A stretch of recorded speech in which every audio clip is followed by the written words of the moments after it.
सो जय एवरीवन, खाने पीने की चीज़ें कितनी हुई सस्ती।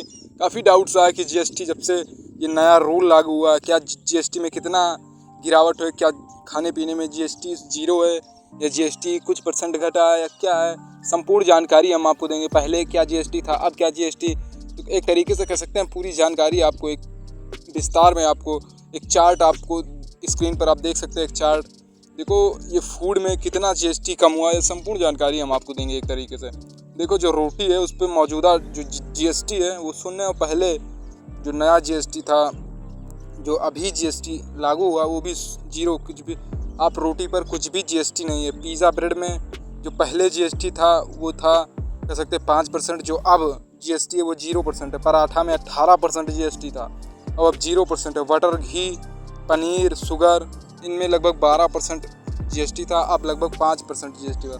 ये मान के चलिए 60% जीएसटी इसमें यार घटा है। और कुछ ऐसी चीज़ें जिसमें यार जीरो जीएसटी है, पहले 10-12 थे, अब जीरो जीएसटी है। खजूर, बादाम, पिस्ता 12% जीएसटी, लेकिन अब जो है 5% जीएसटी। लगभग आम, अमरूद, पाइनएप्पल, कीवी वगैरह में 12% जीएसटी थी, लेकिन अब जो वर्तमान में है, प्रेजेंट टाइम में, वो 5% जीएसटी।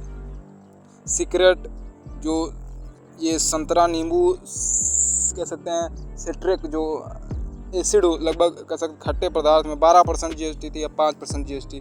मांस, मछली लगभग 12% जीएसटी थी पहले, लेकिन अब मौजूदा टाइम में 5% जीएसटी है।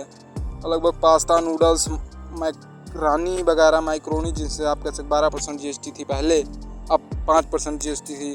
उसके बाद कह सकते फूड जेली वगैरह में 12%, 5% अब है। नारियल पानी में भी 12% थी, 5% अब बची। नमकीन, भुजिया, मिक्सचर वाली जो होती है 12% जीएसटी थी, लेकिन अब 5% बची। कोल्ड ड्रिंक्स वगैरह में पहले 28% जीएसटी थी। कोल्ड ड्रिंक्स जो आप कोल्ड ड्रिंक्स पीते हैं, इसमें अब जो मौजूदा में है वो 40% बढ़कर कह सकते हैं कोल्ड ड्रिंक्स में जो कह सकते हैं कोल्ड ड्रिंक हानिकारक भी होती है शरीर के लिए कह सकते हैं, इसलिए इसमें लगभग पहले 28% था, लेकिन अब जो वर्तमान प्रेजेंट टाइम में 40% बढ़ा है। तो कोल्ड ड्रिंक महंगी होने वाली है।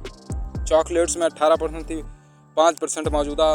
लगभग आइसक्रीम में 18% थी पहले, लेकिन अब जो है 5% से। मिल्क में लगभग मिल्क बेवरेज जो होता है उसमें 12% थी, 0% है। देखो, मिल्क बेवरेज में जो है 12% पहले थी, अब 0% अब है, लगभग अप्रॉक्सीमेटली 5% के आसपास। ड्रिंकिंग वाटर कैन जो 20 लीटर का था 12%, जिस पे जीएसटी लगभग पड़ती थी, उस पर अब लगभग अप्रॉक्सीमेटली 0 जीएसटी है। डायबिटीज़ फूड्स जो आते थे 12% पहले, जीएसटी 5% अब। पेस्ट्री, केक, बिस्कुट वगैरह जो आते हैं, केक वगैरह, पेस्ट्री 18% जीएसटी थी, अब मौजूदा में 5% है। का लगभग आर्टिफिशियल हनी जो आता था उसमें 18% पहले जीएसटी थी, मौजूदा जो समय है उसमें 5% जीएसटी थी। तो ये कह सकते हैं एक तरीके से ये जीएसटी जिसमें कह सकते हैं कोल्ड ड्रिंक वगैरह में जीएसटी ऊपर गई है, जीएसटी कह सकते हैं बढ़ी है, लेकिन ये जो खाने पीने के पदार्थ हैं, ये जो कह सकते हैं फूड है, इसमें जीएसटी में गिरावट दिखी है। लगभग अप्रॉक्सीमेटली 60 से 65 या 70% की गिरावट दिखी है। तो कह सकते हैं इस जीएसटी जो है नया जीएसटी लागू हुआ है, इस पर आज सैल्यूट है जिस तरीके से ये जीएसटी में गिरावट आई है। और लगभग जो महंगी होती जा रही है, तो उसमें कुछ राहत मिलेगी। मिडिल क्लास हुआ, जनता लगभग 70 या 80% जो जनता है वो निर्भर है भैया इसी पर, जो ये रोज़मर्रा की ये सामान है इस पर यार निर्भर है। तो अगर इस पर यार गिरावट आई है कुछ ना कुछ कह सकते हैं, तो यार 5 से 6 या 7 जो भी % या 8-10% जो भी घटा है, इस पर यार राहत मिलेगी। लेकिन आपकी क्या राय है, कमेंट्स में ज़रूर बताएं। आपके साथ बना रहेगा भारत की बात। जय हिंद।